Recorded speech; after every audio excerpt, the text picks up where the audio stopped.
Hello class and welcome to week 9. I appreciate your work last week in week 8, specifically on the discussion boards, and also for all the hard work that you're putting in with your assignments. As we start week 9, the topic is self-reliance.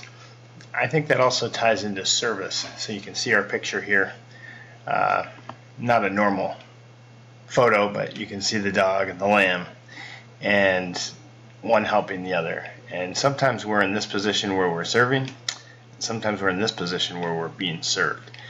So as we go through this lesson, I hope that the principles that we learn will help us become even better disciples of the Lord Jesus Christ. And I also hope that we can continue to grow in our academic skills as well as our English language skills.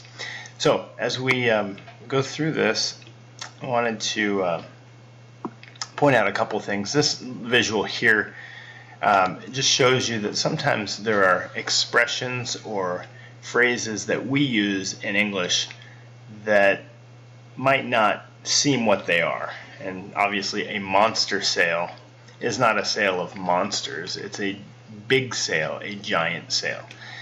There's some other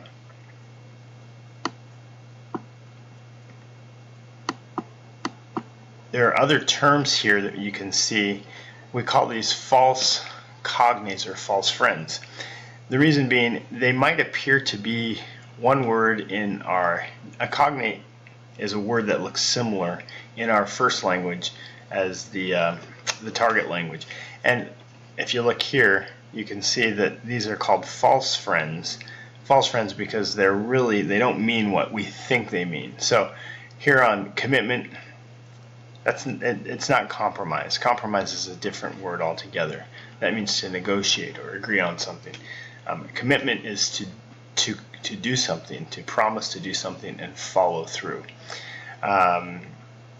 Only is not unique in English.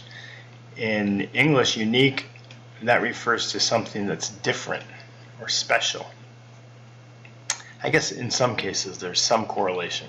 Good evening is not good night. Good evening is typically a greeting to say hello, whereas good night is typically a way to say specifically goodbye. Good evening could be goodbye also, but good night, you'd never say good night to someone when you first see them. Good night. It's typically a way to say goodbye in the nighttime. Make a decision is another expression that I hear a lot. In English, we make a decision. We don't take the decision. So that's another one to keep in mind. Again, all of your first languages are different, and I understand that. And with that first language, you do have first language interferences that sometimes cause us to get confused, but just be aware, be cognizant of those. Your writing tip, and this is what's called the comma splice. A comma splice is when you take typically two simple sentences, two independent clauses, and you put them together with a comma.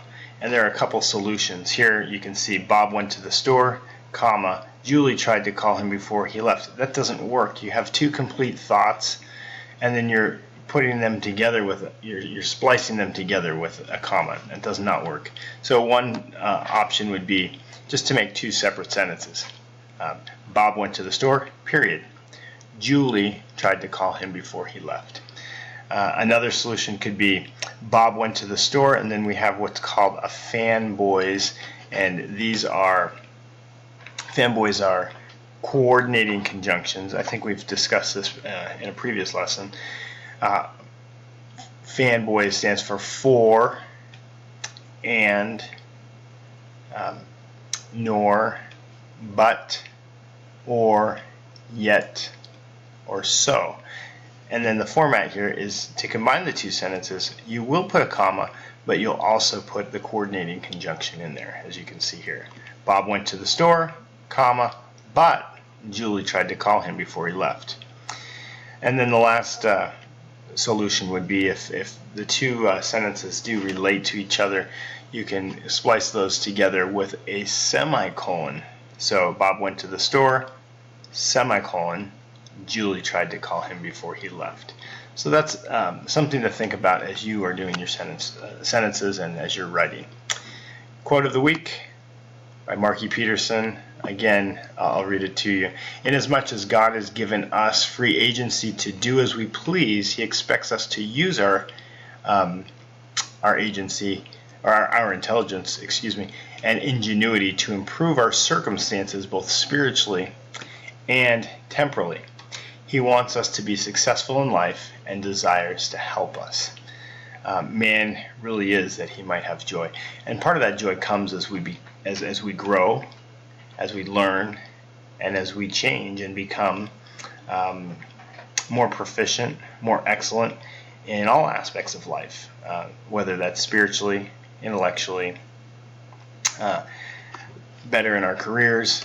There's so many different aspects that we can improve upon. And as we do this lesson, as we focus on becoming more self-reliant, let us always remember, as President Romney said in his talk that you'll read this week, that we rely on the Lord. He wants us to become better than what we are each day, but we always need to be humble and rely on and have the humility to recognize that we rely on Him. I hope you have a great week. Please let me know if you have any questions along the way. But best of luck to you this week. I hope you enjoy the lesson. Thank you.